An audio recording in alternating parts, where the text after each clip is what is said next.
because some of the achievements will be flashed there. Start. Take this thing.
These 3 years administration. In his 3 years in office, what happened? So let me just quickly flash to my guest, Right Honorable Babayo Gagdi. Well done, sir.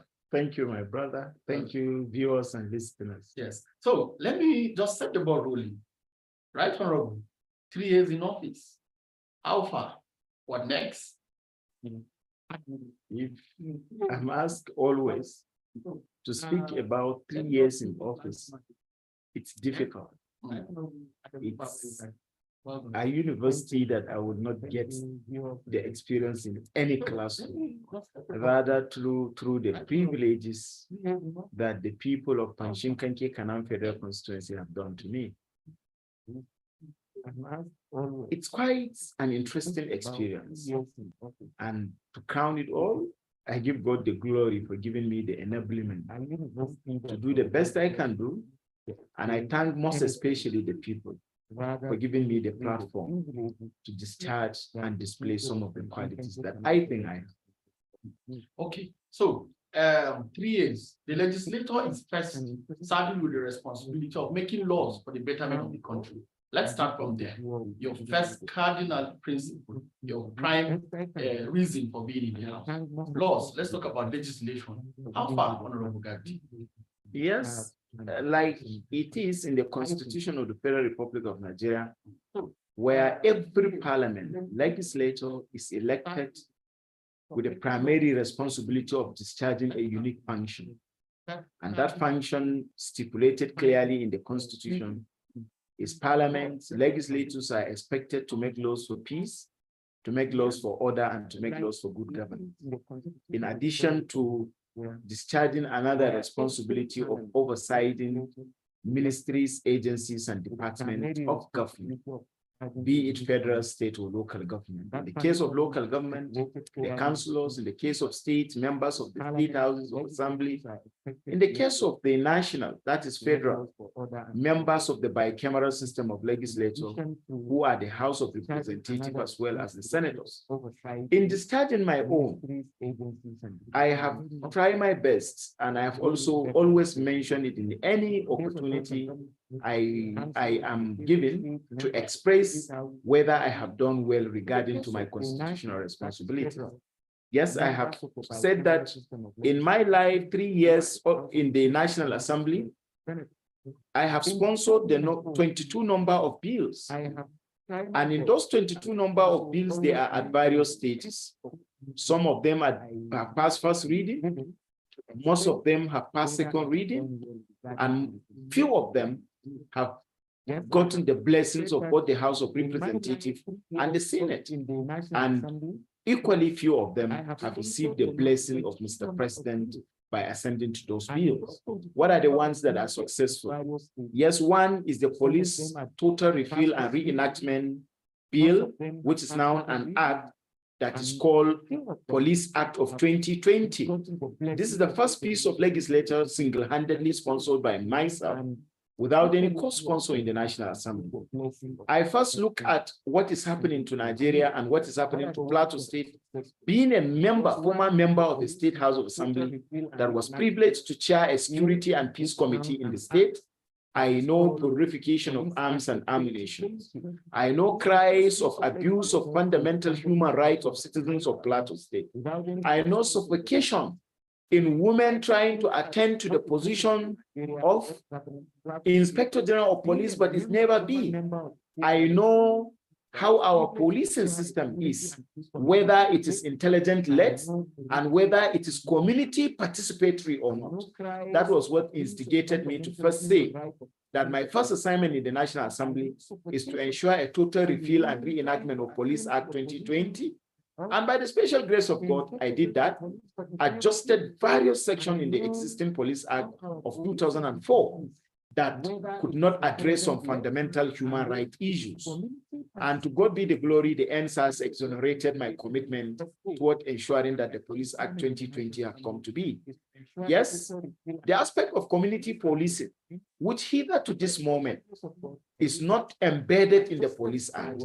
I said, if we want peace and we want a lot of issues going on between the citizen and the policing system in Nigeria, it must be community participatory, where you have the community policing. The community will own the police, share intelligence between them and the regular police. And that community policing aspect of Police Act 2020 donated some powers to our traditional institution, where there are various committees of the policing at all levels.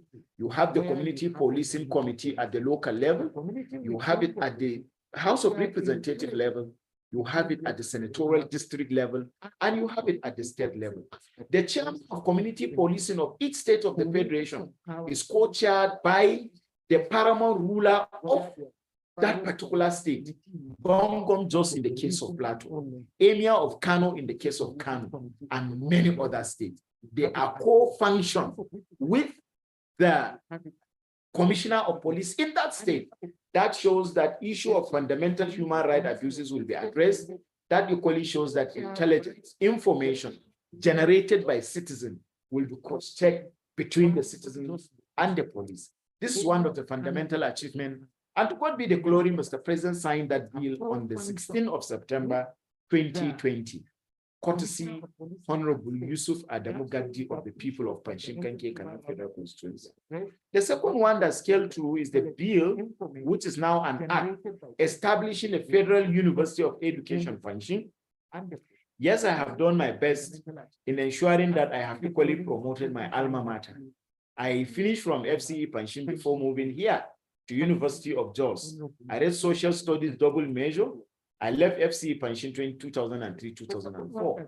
Then, as an alma mater of that institution, I have looked at the structure of that institution. I have looked at the conduciveness of learning in that institution. And I've looked at the need for us to strengthen our educational system by providing advanced teaching and learning process. I equally look at what is the way, through piece of legislation will I do to promote the fiscal infrastructural visibility within the four angles of my constituency.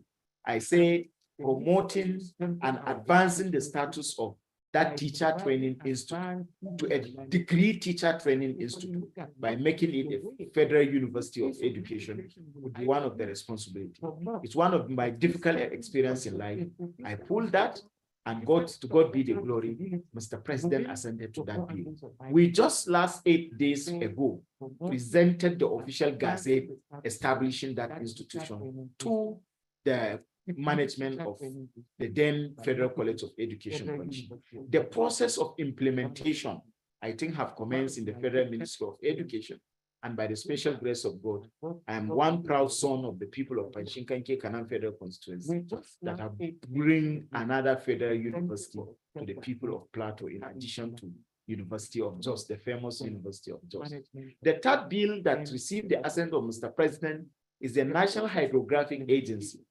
I've said elsewhere in the media that just like you have the road safety, just like you have the Federal Road Maintenance Agency that look at where there are potholes to maintain them, that give information to commuters to know which road is good and which road is not good, that regulate rules and regulations governing transport system, the major means of transportation of goods and services aside of the air, I think is transport by sea, where you have goods, where you have containers in numbers flying into one country. The ships that fly those roads, particularly fly those water, particularly within the Gulf of Guinea, equally require nautical information to know where they follow and where not to follow, to know where there are risks that can risk the life of their platform and whether they should avoid that route to be able to get to their destination. To be for Nigeria to champion, to be one of the strongest nations in the Gulf of Guinea, based on the strength of our Navy, based on the strength of our port authority, based on the strength of Nimasa, based on the strength of our water, based on the ports we have, based on our role in African transaction within our waterways. For us not to have a hydrographic agency, that would have been a big indictment in the face of Nigeria. And having Mr. President purchase a platform to the Nigerian Navy, the biggest hydrographic ship in the whole of Africa, then Nigeria deserves to have hydrographic agency. It's my best bill that I instigated it from a clean sheet to jotting, to looking for information, to looking for related piece of legislation around the globe, to packaging it and adjusting it within the convenience of Nigeria. I have done that, and Mr. President, of that bill is my third bill that was signed. My fourth bill that was taken to Mr. President is a bill for an act to establish the Maritime Security Trust Fund, a trust fund meant to augment the suffering of the Nigerian Navy. With some little adjustment, Mr. President declined assent, but did not decline assent that he was not going to sign. He made observation to the National Assembly through the Attorney General and Minister for Justice of the Federation. And that fourth bill was returned to the National Assembly for us to make sure that all those amendments, all the observation of Mr. President was considered.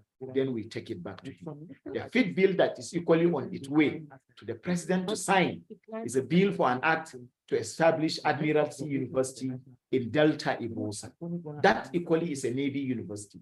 Being a chairman of one of an armed force committee, the Army, the Air Force, the Navy, being the chairman of Navy, I equally feel that if I have satisfied my conscience in times of providing piece of legislation that does not only have direct impact to the people of Nigeria, but specifically to the people of Panshinkanke Kanam, Federal Constituency, Plateau, and Nigeria, the Federal University of Education, there is equally a need for me to push that piece of legislation that will add value to the agency that I superintend, to the agency that I am by privilege the chairman of that agency, which is Navy, and establishing that Admiralty University will mean that in addition to Army University in Biu, Borno State, we will have an Admiralty University in Delta Ibosa, meaning there will be 2 existing military university that is established by the provision of an act of the National Assembly, if at the end of the day it is signed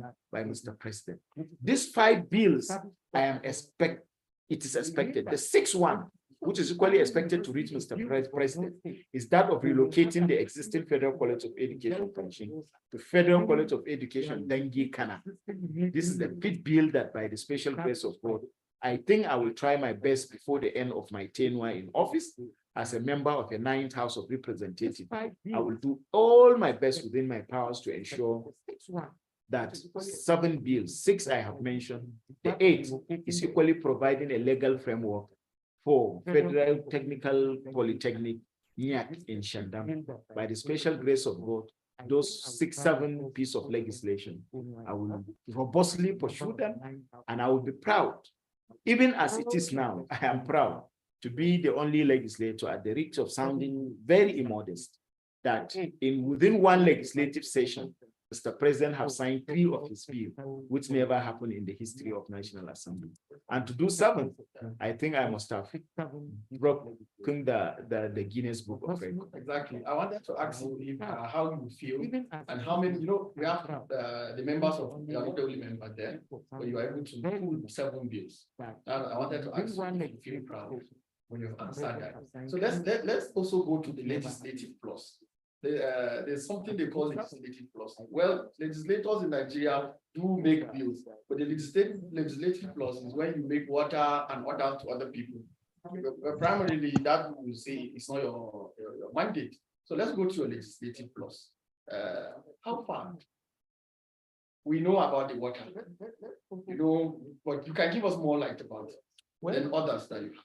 Well, in addition to my constitutional duties, as put together, as I explained, which I forgot one, the oversight, I am a chairman of a committee that every quarter of a year, I visit all naval base commands and headquarters across the Federation. I go around 12 states every 3 months to make sure that budgetary provision made to the agency is being used the way it's supposed to be used. And I have a quarterly report of my oversight function, which Constitution also asks the Parliament to do. Then legislative plus, that is in addition to those constitutional duties, what other additional duty that is not the prerogative of myself as a Parliament that I have discharged? Yes, I have prognosed into executive responsibility, where I feel if the primary purpose of government is to make laws for peace, order, and good governance, that is that of legislature. And the primary purpose of government is to protect the life of the citizenry, in addition to ensuring the welfare of the people. Then that plus, that additional responsibility is equally constitutional. Governance, when you mention governance, you are talking about the Parliament, the democratic trinity, that is the Senate, or the Parliament, the executive, as well as the judiciary. These are the 3 tiers of government, and this is what we call democratic trinity. Just like you say, God the Father, God the Son, and God the Holy Spirit. Why it is called democratic trinity? Because they have equal responsibility. They have equal powers. No arm of government seems to be ahead of the other. Although to be sentimental and selfish, if the Constitution is to mention the 3 arms of government anywhere, it says the legislature first, then the executive and the judiciary. Legislature being the brain box of democracy. And that is why if there is military intervention, the first arm of government to be suspended is the legislative arm of government, being a front, being a bedrock within which democracy stands on. So if I am talking about equality of powers of the 3 arms of government in terms of legislative democratic trinity, I'm equally selfish to say that I think the legislator comes first, looking at the importance and role in a democratic setting. I have done those legislative plus by providing waters to the people. I will mention the other achievements I have done in addition to lawmaking too, sector by sector. If you are talking about capital project, yes, water is one. Having put together a committee before my coming into the House of Representatives called a blueprint committee, in addition to a local committee I have put at the ward level that should go and identify area of needs of the people I represent. I come to the constituency headquarters level to put together a high-power committee that will collect report from those local committees I have put in place to identify the needs of 36 federal wards that I represent in the 3 local governments. The committee was headed by the John Gobak MNI with some responsible members of Panshinkanke Kanam Federal Constituency as members. They harmonized the area of needs that was put together by those local committees to a blueprint, and the blueprint was presented to me. It means, therefore, that if the committee have said you have a constitutional role of making piece of legislation for peace, order, and good governance, in addition to the discharge of oversight responsibility, they have equally reminded me of you need to add value to the people by lobbying for 1 or 2 projects to be situated within those constituencies. I say water is one of the primary needs of the people based on the document I received called my legislative blueprint.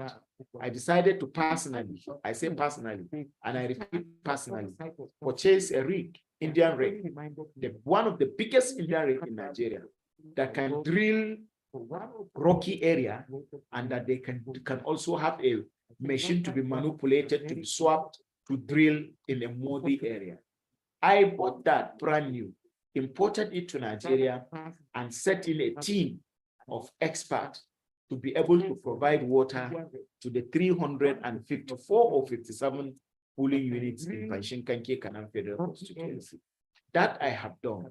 We have started the production, the drilling of those water in the 357 pooling units.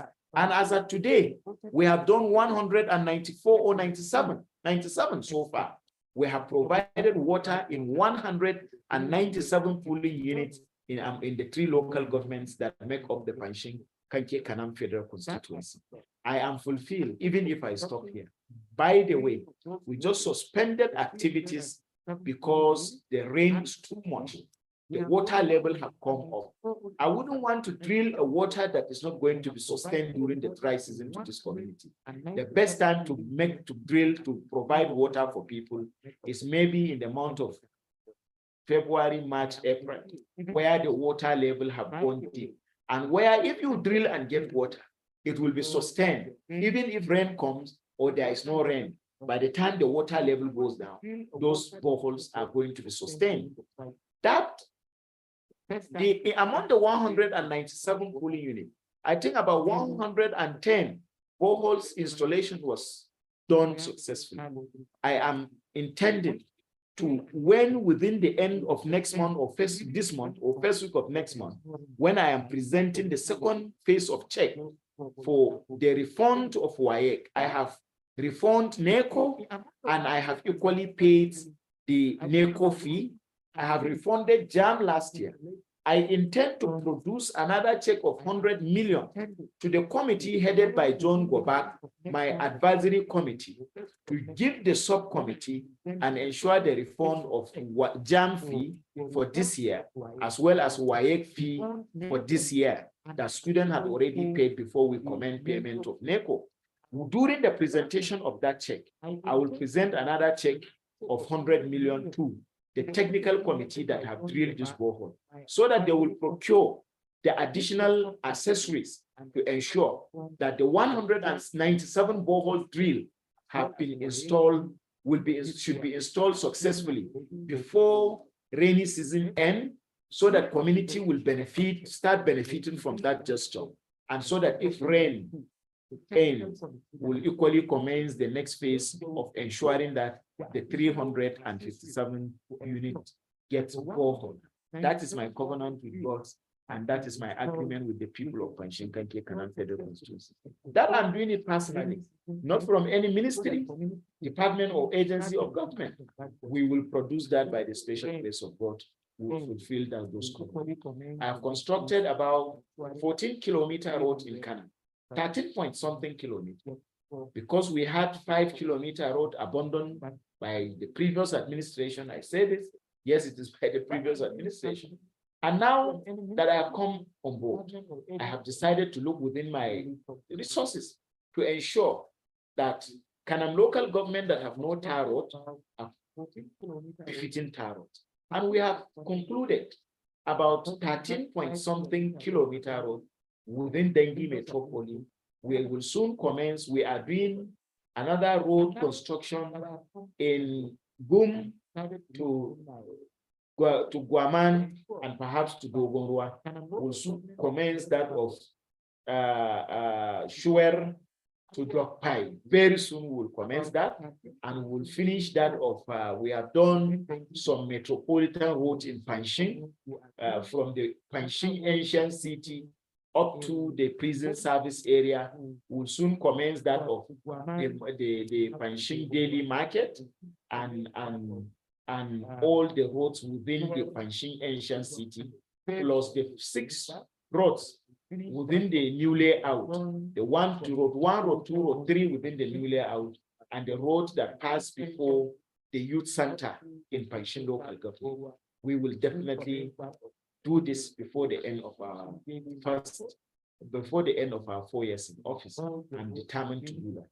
In addition to this, we have 22 district heads in Panjshir Kanam Federal Constituency, and as it is, we have done 15 palaces, plus offices, plus 4 toilets, plus additional befitting office for the district head, plus the district head palace, a project that was 48 million per one. We have done 16 to 16 districts in Panjshir Kanam Federal Constituency, and the other remaining 6 are equally ongoing. It therefore means that before the end of our first 4 years in office, by the special grace of God, we will have achieved in providing a modern befitting district head office to our district heads people in Panjshir Kanam Federal Constituency that we have not had and we have not seen anywhere. I have not seen a district head office that is as befitting as that of the people of Panjshir Kanam Federal Constituency. We are doing more. There are town halls that are being ongoing. There are youth centers that are ongoing. There are befitting modern primary health care with modern equipment. We have finished 5. We are laying foundation for additional 5 by the special grace of God before the end of the year. It means therefore that we have taught education. It means therefore that we have taught transportation. It means we have taught road.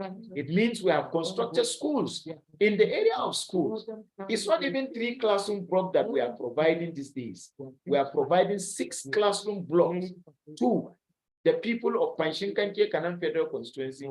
We have completed the one in Lanshi. We have completed one in Gagdi. We have completed one in Nemel. We have completed one in Dongo. We have completed one in so many places of Panjshir Kanam Federal Constituency. In the area of educational infrastructure, we have done that. We have purchased computers and office equipment, including office table and chairs, to about 28 secondary schools in Panjshir Kanam Federal Constituency. Committee will soon go around those institutions to make sure that those furniture, offices of our principal and teachers are furnished across the 28 secondary school within the constituency. We have done a lot. We have done what we think we can. This is in addition to human capital development, empowerment program of different status. We have done different empowerment programs. One was on the 12th or 14th of February 2020 at Youth Center Panjshir, where we distributed fertilizers, where we distributed pesticide, where we distributed insecticide, where we distributed money by empowering the citizens of Panjshir Kanam Federal Constituency, where we distributed a lot of equipment. We distributed pumping machine for irrigation farming, for dry season farming to farmers across the 3 local governments. This again is in addition to other empowerment programs that we have called people to give them motorcycle. We have done 5 different empowerment for motorcycle. As it is, I have distributed as a member representing Panjshir Kanam 861 motorcycles so far. And by the special grace of God, I will do over 1,500 before the end of my 4 years in office. I am determined to do that. So far, I have distributed 81 cars to the citizens of Panshinkanke Kanam Federal Constituency. I have done that to Jamaatul Nasrul Islam in Panshin, in Kanke, in Kanam. I've given vehicle to the Khan in Panshin, in Kanke, in Kanam. I have given vehicle to the divisional police officers, HELOCs, in Panshin, in Kanke, in Kanam. I have done that. It means, therefore, in the area of security too, we have done the legislative plow plus. We have done the legislative plow plus to the people. We will continue to do that. We will continue to add value to the people of Panshinkanke Kanam Federal Constituency. I'm not even in a better position to tell you what we have done. But I assure listeners, viewers, including journalists like you, that before the next 2 months, 3, we are going to commission the compendium of what we have done in the last 3.5 years, for history to be kind with us. We will mention the names and mention the list of capital projects we have executed, the one that is as a result of our lobbying power to government, and the one that is as a result of humanitarian nature to ensure we have added value personally to the people we represent. I haven't mentioned them in that particular scorecard we are going to commission. We will give you the picture of the project and the location of the project and the telephone number of leader of that community, so that you don't need to disturb yourself. You only need to open that compendium and call the person that is there, or call anybody you know within that community to snap the picture of that project and send to you, so that you equally compare it with what you have. You equally compare it with what you have in our own blueprint. So we continue to do our best. We have given employment to citizens. In military, in the armed forces, the army, the navy, and the air force, Yusuf Gagdi have instigated the recruitment of over 196 citizens of Plateau State. Among the 196, this is not in addition to officers. This is recruit. In the area of officers, producing officers that will be general admirals in the Navy, that will be generals in the army, that will be whatever. We are really on you, Gagdi. Make sure that in the official recruitment of those people, we have equally make sure that 21 citizens of Panshinkanke Kanam have been enrolled as officers within the Nigerian Navy, Nigerian Army, that is the NDA and other institutions like that. I have done my best. While in the regular civil service, we have given 443 citizens of Panshinkanke Kanam job. That the list, when we are commissioning, when we are celebrating our 2 years in office that Mr. Governor attended, the list was 200 plus. Today we have 400. So now it's time for prayer. I want to go and pray. After I pray, and we are going to update the record and equally publish it in that list of our achievements. Out of this 442, only 17 have issues. Those 17 were recruited in Federal University Lafia in Nasarawa State, as well as the one in Wukari, Federal University Wukari. These are the 17 that couldn't get captured. And again, it's not everything you do that you get it the way you want. If I have 442 people employed as a result of my effort in Plateau, and only 17 have problem, I think we have achieved more than the expectation of a lot of people that think we could achieve in that particular sector. So this is the brief of what I can remember because of the impromptu engagement with you. In the course of the interaction, if I'm able to remember so many, I will mention so many.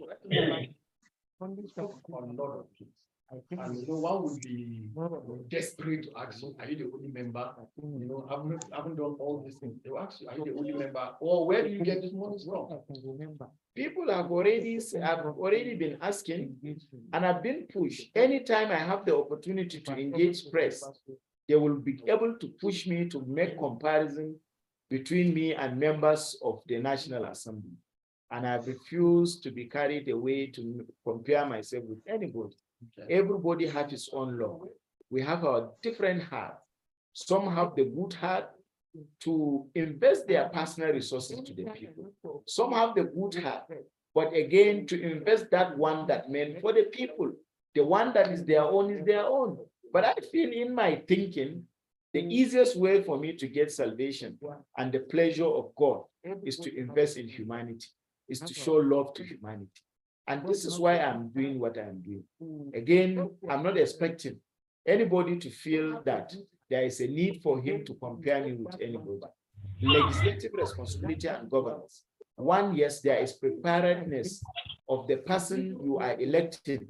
Is he well organized and prepared to confront those issues the way they are? Or he is coming there as a privilege, a goodwill of the people alone, calling himself a legislator? Again, there is a law of some people are lucky. If you get to the National Assembly, you get the desired connection and you do what you are doing. But prior to my going to National Assembly, I am who I am. You had engaged me in the Plateau State House of Assembly when I was a deputy speaker. You had equally engaged me when I was an ordinary member, floor member in the Plateau State House of Assembly. I have been discharging my goodwill to even my colleagues and to the people I represent at the state level. If I have that kind gesture, that I take what belongs to me to invest in the system at the state level, and I am expanding that today, it means that my humanitarian nature, my being multi-humanist, does not start today. It starts long before today. And I think I'm comfortable and convenient doing that, servicing humanity, committing humanity, discharging my resources for humanity. As to where I get those resources, I know people that knows me know. People that doesn't know me don't know. Some of your colleagues, last 2 years, I deliberately took them to my farm. When I said it in the media yesterday that I'm the biggest farmer in Plateau, some people called me and they were shocked and surprised. It's only when you talk about what you do that people envy you and have problem with you. But when you are quiet and achieve, let them see the achievement, but let them not see how you get to achieve what you have achieved. That has been my strategy. I told people yesterday in the radio program, I relocate most of the time from Abuja to my farm. At times by road, at times by, I have a helicopter landing pad in the farm. I land there, I stay in my farm. Look at what I am doing, 100 and almost 47 hectares. That is the measurement of my farm. And there is no one single hectare that I don't plant one form of crop or another. I have 372 cows in the farm. I'm not a Fulani. I'm Jara from Kanam local government area of Plateau. I'm from Boom. I'm a native of Plateau, but I venture into cattle rearing. They are safe there. I go, I see them. In the year, the rice I produce, over 4,600 bags of last year, I have not even processed it. It is in the warehouses there. I have 8 warehouses in the farm that I store my farm produce. Then I have a farmhouse befitting that I go and sleep and snore. And I get peace working on the farm. At times I climb a tractor and plow the farm myself. I have 4 tractors in my farm, not made for getting money, but to be able to process 147 hectares of land. You need those equipments to do what you are doing. This is in addition to my private businesses that I have withdrawn from them being a public office holder. Is it mining? Is it importations of a lot of things? Partnership with some of my Chinese partners that you see us today with them, Babayo and what have you. You will think they are investors. Some doesn't know who are the friends behind these people that are doing those things. Either they are running some of our businesses or whatever. But you don't talk to people, no matter how they push you. Some have said that it is a fictitious money. The source is fictitious. It's a cultism. Some have said that we trade people's head. We buy people's head to sell. I have had that. From 2008 that I contested House of Assembly election against 2011 election, there is nothing that my ear did not hear. But I remain focused. Some have said that he's a Muslim. You always see him go to Umrah, Saudi Arabia. He's being sponsored by Islamic country. I don't know how people think in your wildest imagination, how could just another country decide to identify Yusuf Gagdi in Plateau, maybe because according to those conspiracy theories, they don't like Plateau and they begin to pump money for you to Islamize Plateau. It sounds like the person saying that is sick. How do you Islamize a state? How many people have I Islamized in the state assembly? How many people have I converted to Islam? I have a Christian wife. I've never sent her to any church to campaign for me. I've never used her in any political gathering to get sympathy of Christian. My family is my family. I have daughter, I have a son with a Christian mother. I have 2 daughters from a Christian mother. Out of my 6 kids, 3 are from Christian mother, 3 from a Muslim mother. And yet, I did not convert her into Islam. It is the people of Plateau of Wanshinkanjekana that I want to convert into Islam because Islamic country give you money. Because of sentiment of religion, Gagdi is being treated specially. It is very unfortunate that we think the way we think. But again, I tell you that God knows where I get my money. And God knows that they are clean and genuine. And may God forgive those people putting together those conspiracy theories. Okay, well, let me say amen to that. Right Honorable, how do you feel? You just spoke. How do you feel if you are misquoted or misrepresented? You feel, naturally you feel bad. But I mean, naturally, I used to feel bad. When I was in the state assembly, before coming to state assembly, I used to have sleepless nights. Why are people seeing you with cars? 406. I used to do convoy of 406 was just like a Land Cruiser. In 2008, I used to parade 8 brand new 406 to Canam to campaign within the shores of Kantana State Constituency. People will call you a 419.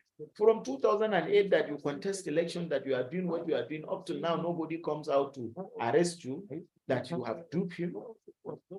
Again, they will say that you are trading with baby's head in the boot of your car. Those are irritating statements that I used to feel bad, but now I don't feel bad. You know why? They have developed me to take those roads.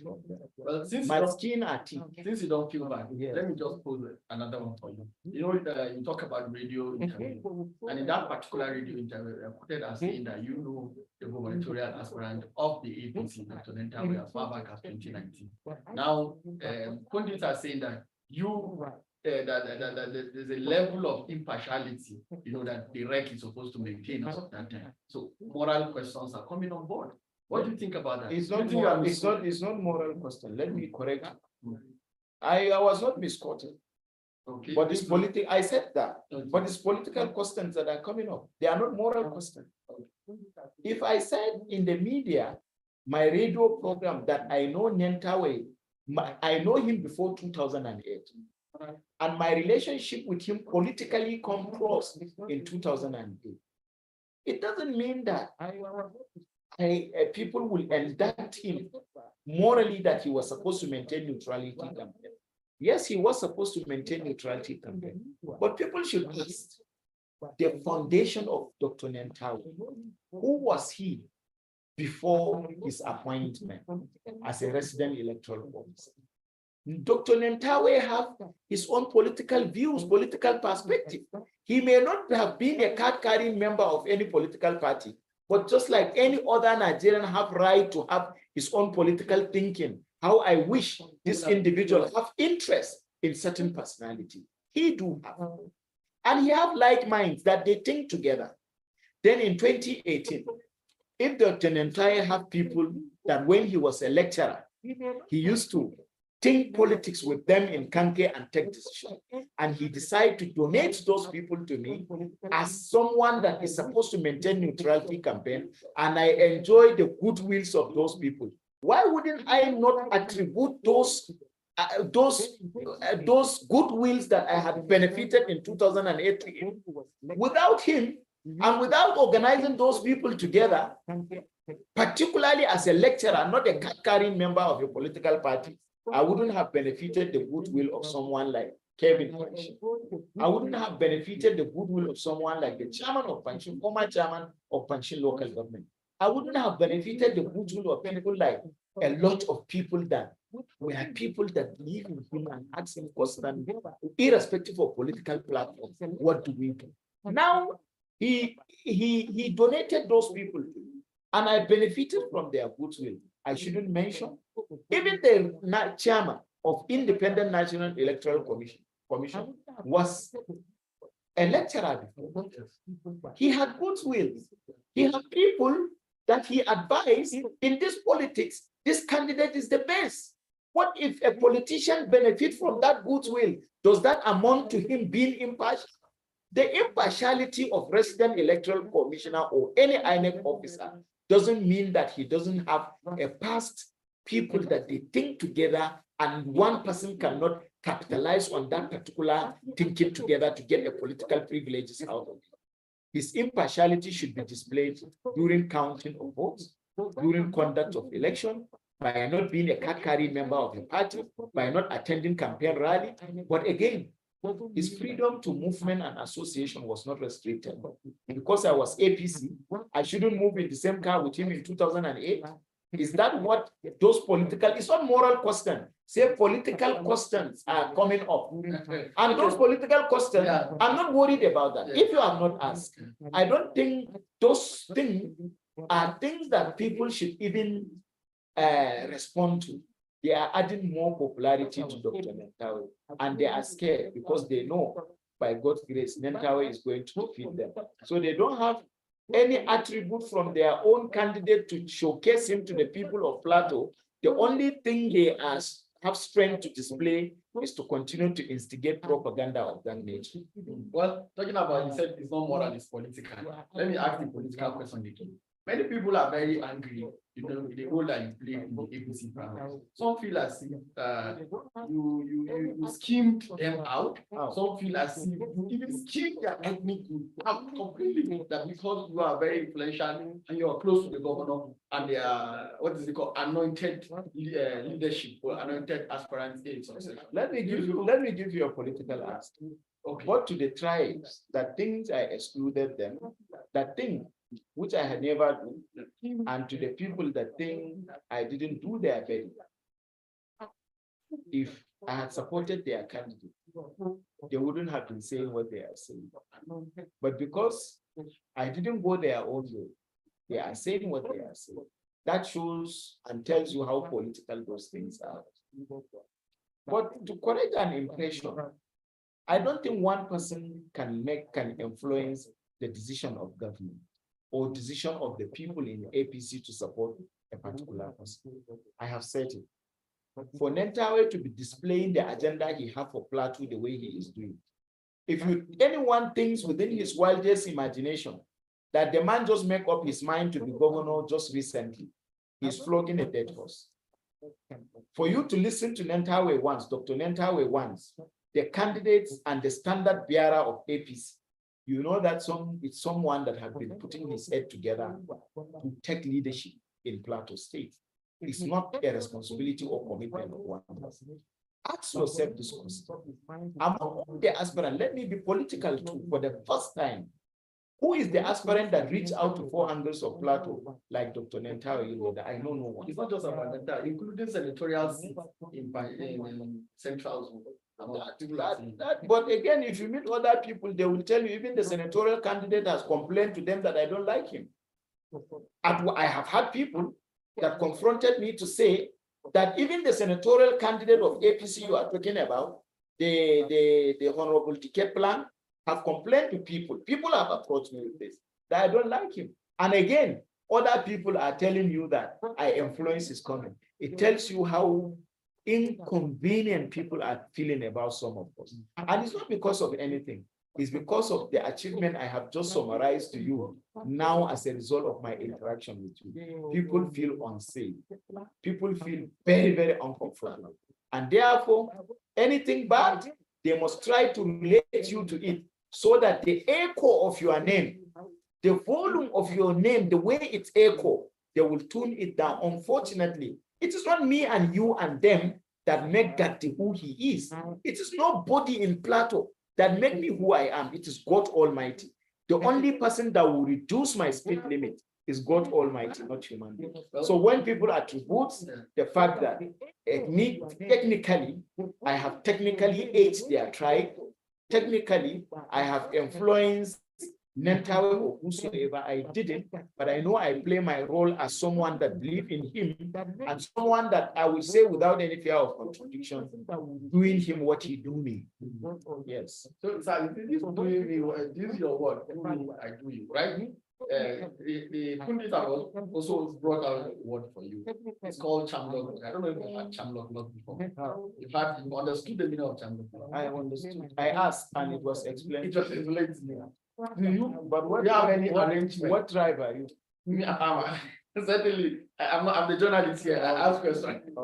So, what do you, is there anything like chamlok in your tribe? Well, I really know. Is there any statement that sounds certainly not my own? Okay. It is my own. So you are from PKK. Yes. You have a tribe that doesn't know what chamlok is all about. I am German from Plateau. Yes. Jar people doesn't know what chamlok in Kanam is all about. There is Bogoman in Kanam. He doesn't know what chamlok is all about. There is Kadum Kangshuman. He doesn't understand what chamlok. There is someone from Dogpai. He doesn't understand chamlok. There is Kalman. He doesn't know chamlok. So I don't know. There is Chiefman. He doesn't know chamlok. Even though the chief people, because of political interest, are using chamlok. I don't know whether all of a sudden they want to become gas. It is only someone from gas land that will, if you say chamlok, you understand. And PKK is beyond one tribe. It's beyond one tribe. So even if there is a conspiracy theory that was promulgated by some people to describe me as test, I test. That's what someone tell me the meaning of chamlok. Do and if someone to do. Equivalent to do me, I do. Equivalent to do me, I do. Yes. So, but not in that metaphorical sense of it or categorical sense of it. It is in a different sense of it. So, and someone is saying cham kwan kwan. Someone is saying cham baba. Someone is saying for me. My own is even for bab or for kun. Go and tell them. They say chap lock. Tell them I say chap for kun. They let them tell you the meaning of chap for kun. It means that I may even contest if I am alive beyond 2023. Whether I lose or win, if I win, tell them, cut me, say it anywhere. It is possible in 2027 I will contest again because my chamlok is my performance and the belief between me and the electorate. Don't you think that this particular statement, that's why people say that you are arrogant? And you are going to say, okay, you are going beyond this, so you can this. But do you know what? Yes. Their judgment is none of my business. It's God's judgment. He doesn't judge me based on what they think about me. He judges me based on the intention of what I say. Well, so is it an insult to say, to wish myself well? No. Is it being arrogant to say, chamlok is only attributed to a particular tribe? Jarman doesn't understand chamlok, Bogoman doesn't understand. Other tribe, many tribes within the PKK family, the Mupun man doesn't understand chamlok. So many of us doesn't understand. And tell them I have said, Kwan, or femi, or for bab. It means that do again and again and again. Yeah. And I move further to say that it is possible that whether I win or lose, it doesn't restrict my fundamental human right of contesting in 2027.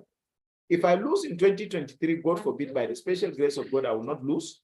But if I lose, it doesn't stop me from buying from 2027. If I win, all of a sudden, you can't equally stop me because of Chambaba not to buy from in 2027. My own is everything you see, it starts from somewhere. If nobody ever won second time but contested, people should not kill themselves because Gagdi is contesting again. They should allow me to contest just like Leori contested. They should allow me to contest just like Labari contested. They should allow me to contest just like Goluri contested. If I contest, I fail. Heaven will not fail. Those people that contested second time and lose, they are sleeping, they are snoring, they are doing well. So Let the people decide. And it is possible for the first time, they will see Chambaba. For the first time in 2027, they may see Cham Kwan Kwan or Fir or Femi Femi. Let's allow the people to be our either Cham Baba or Cham Lok Lok or Cham. The electorates are going to determine whether it's Lok Lok or it is for Pan for whom or for Ba for Ba. Well, we have been together with the Right Honorable Yusuf. I can see many comments coming. One of the comments that we came for now, I'll be taking the comments more so that we can discuss part of the comment as part of feedback. I commend the member for giving a good account of the stewardship. We need such people. That is from Professor Sharon. Then we also have Chief Copte Silvanus. He's saying we have tested, verified, and satisfied Right Honorable Gagdi leadership, which cannot be compared, or which should compare to none in PKK. Well, this is the comment. I'm looking for a very tough one so that I can hit you with. But most of them, you will certainly get the top one because they are always waiting. Most of it here, my honorable, without equivocation, you are an unequal people representative.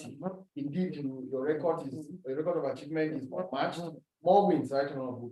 That's Austin Simon. Joan Panchak is also saying, you have done well. Congratulations, my honorable member. Why are you doing on it? Thank you, sir, for the free thank you, sir, for the free NECO registration. May God give you what you need. I am now ready to die for you, guys. What? There's no name. This is very long. Honorable Gagdi, we salute your efforts and your strides in representing PKK. My question for you, I have two questions for you. You are a representative of constituency comprising 60% Christian in your constituency. You want to know when it comes to voting on bills, there's legislation. Do you vote in line with the position of your constituency? Do you consult your constituency? That is it's trying to quote. That's the Kama Amendment Act passed by House of Representatives. It's trying to say that did you consult your constituency when you were doing the Kama Act 2? We want to know what was your stand on the bill for renaming Bariki Ladi, LGA. I think this is the question. Well, he gave also an explanation. While some people were passed for the renaming of local government in the Boy, Akwa Ibom and Oyo State, that of Plateau State failed. So what is your own position on the renaming of Bariki Ladi? I think these are the questions we have for you. The only one here now. The rest are recommendation. Thank you very much. I'll start from Bariki Ladi. I'm a Plateau man, and I know there was a bill regarding to the change of Bariki Ladi name only during the voting. I have a colleague in the National Assembly, and if I have a bill regarding to the establishment of Federal University of Panjshir, I go to consult him and to seek for his opinion to support my bill. I see no reason why he wouldn't have informed me prior to the voting that this is the needs I want. But because that time I have not had contact with him, I'm telling my thought mind, because I didn't know what he wanted. And because he didn't tell me whether it was his bill, because the bill came from Senate. It wasn't a bill that was sponsored by the member from Bariki Ladi in the House of Representatives. And if he had interest in the change of name of Bariki Ladi, nothing stopped him from dialing my phone or coming to my office, just like I dial their phone and go to their offices to seek for their support. On this, they didn't, and I abstained. I didn't vote. If I vote yes, change the name, and he later tell me that my colleague, this is not what I want, or I vote no, don't change the name. And I discharge my duties to the best of my ability. I never allow my personal interest to influence my official decision. This is what I do. And let me tell you my personal interest at that time. It was to vote against it. You know why? Because I didn't see any importance in the change of name. I didn't know how the name. If you ask me personally what I would have done, even if he is looking at me right now, I would have voted no, don't change the name. But officially, I don't know what my constituent would have asked me to do, because I saw the thing on the day of the voting, and it is greatly unfair for the senator, caught me anywhere, and the House of Representative member representing Barrick and Ladi, not to intimate me on what they want on that particular piece of legislation, piece of amendment. Then why would I take decision without not meeting them? I should assume. I don't assume. I don't assume. So on Barrick and Ladi, Panshinkanke Kanam Federal Constituency did not participate, because I would not just assume that the senator of the Northern Senatorial District loved it until after the voting, before I even know that that piece of legislation was sponsored by Senate. But because we practice by a camera system of legislature, we need to concur, we need to agree in the House of Reps before it is passed.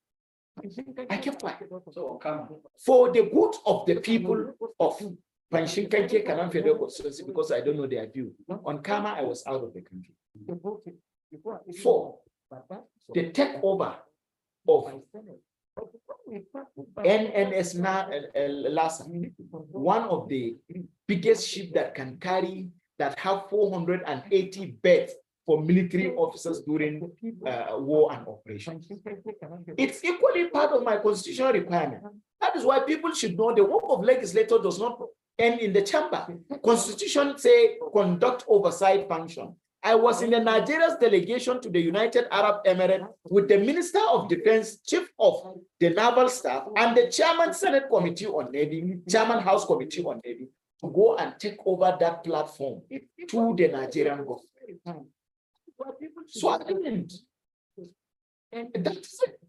I will take, see, sir, I've always said this. If God will use my representation of the people of Panshinkanke Kanam to determine whether I should go to heaven or hellfire, I'm assuring you and I'm assuring listeners that my room in heaven will be a presidential suite, not even single room, because I know I have deprived myself, my family, a lot of things for the collective good of the people of Panshinkanke Kanam Federal Constituency. I know I have not used one naira of their own, rather I have used my own to improve the life of the people. What I needed was the flat platform, and I've gotten the platform, and I'm doing my best in that regard. Then my views when it comes to bills, whether I consult bills that I have prior information to consult, I do. Let him ask the people of Panshinkanke Kanam. Every year I do consultation. I don't call the 3 local government in one place. I go to each local government. I spend 1 week or 4 days in each local government to consult that this is what we are doing in the National Assembly. What is your views? That this is what I am able to do in the National Assembly. The market women, the various labor unions, the political class, the elected officials, the appointees of local governments, the different political group names and chambers, the Amayasu Angwas, and what have you. I try as much as possible to consult with them. That this is what I'm able to do. Right now, talking about that's on the final. Past coming. And your party, the areas, apply the Muslim. Have your opinion on another platform where you express it outwardly. I will also ask you again for emphasis, right? The thing has happened. What is still your position? My position is that my party did not take my opinion. And I'm not leaving my party because this has happened between me and my late father about something that I wouldn't want him to do, the wedding of my marriage of my immediate younger brother. I met him in the farm, may he rest in peace. I left FC Panching and I went to the farm to meet my father. He invited me. I was helping him in the farm, and we started the discussion about the wedding of my immediate younger brother. I said, sir, let's not do it. He said, well, I said, the young man is not doing anything. Why is he in a hurry? He said, if I will not help my younger brother to get married, I should just leave it. But him, it is his opinion for the younger brother to get married. I sold my motorcycle to assist my younger brother to get married, in contradiction to what I had wanted my father to do. I didn't dethrone my father then. So I'm going to use my resources to campaign for the Muslim ticket. It wasn't what I want, but that's what the father wants. But I will remain in the family to continue to educate the father to understand the importance of justice. But I will leave. To God be the glory. Some people will tell you that Lalong wouldn't have collected the Director General of the campaign organization. I tell him they envy him. How many Plateau people have ever been Director General of presidential campaign of the ruling party? They don't want me to make names. I have another question. I want to give our listener feedback. Young Shark, and that's the name. He said, good evening and well done. You have done well in 3 years. Kudos. Sir, what do you have to say about the legacy? What is the benefit of that group through the Plateau politics in the last 4 months? And lastly, what will be your opinion about the Jaiz Bank Plateau State Government? Legacy group is not about any candidates. It wasn't formed for any candidates, and it wasn't used as a campaign structure for any candidate. It was formed for Governor Lalong. No governor in Plateau from 1999 till date have no political structure. We know about choice. We know about redemption and the redemption and the Dara group and what have you. Every governor have a political platform. What is wrong if Lalong say Gagdi? We sit together. There is a need for us to sustain what we have done, to sustain our people, bring people that believe in Governor Lalong together. Let's move forward. What is wrong in doing that? Nothing can stop legacy group. The important, so legacy group have nothing to do with adding value to Plateau people, rather protecting the value and the virtues of Governor Simon Lalong and the like minds that believe in him. Even in government, there are people that doesn't believe in legacy group, but to hell, that doesn't mean Lalong should not have a political structure. Everybody should do what he wants to do. But legacy group have come to stay, and it's a political structure that will continue to fight to protect the integrity, the image, and the legacies of Dr. Simon Bakola. No going back.